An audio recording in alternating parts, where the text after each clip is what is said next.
बाबू सिंह जी, आपका एक social media पे वीडियो वायरल हो रहा है, उसको लेकर आप क्या कहेंगे? कल मतदान हो रहा था और मेरे गांव नाथरो में बूथ संख्या 10 जो मेरा स्वयं का बूथ है जी। और सवेरे 7 बजे जब पोलिंग शुरू हुई तो एक जवान मुख्य द्वार पर हमारी महिलाओं से आईडी कार्ड पूछ रहा था। आईडी कार्ड का मिलान उनके घूंघट ऊपर करके कर रहा था।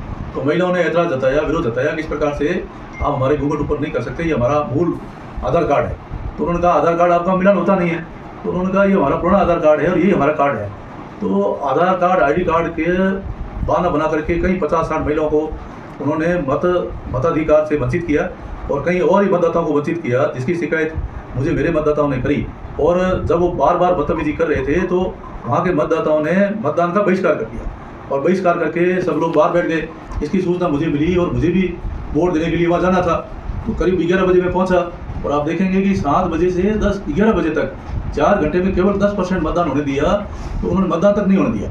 तब मैं वहाँ गांव में मेरे मतदान क्षेत्र में पहुँचा और मैंने उनसे पूछा कि इस प्रकार से घूंघट उठा करके आप महिलाओं के साथ बदसलूकी कर रहे हो और ऐसा क्यों कर रहे हो? तो उन्होंने पूछा कि आप पूछने वाले कौन होते हो? मैंने कहा मैं पहली बात तो मैं यहाँ का विधायक भी हूँ, मेरा मतदान क्षेत्र है, तो आप अंदर नहीं आ सकते। मैंने कहा भाई मुझे वोट देना है। तो मुझे भी अंदर आने से उन्होंने रोका और रोकने के बाद मैंने उनसे बात करी कि भाई आप इस तरीके से क्यों कर रहे हो? तो देश में आकर के उन्होंने मेरे सामने बंदूक तानी और कहा कि गोली मार दूंगा। तब मुझे भी मैंने कहा इस प्रकार से आप इस प्रकार की बदसलूकी मेरे साथ नहीं कर सकते।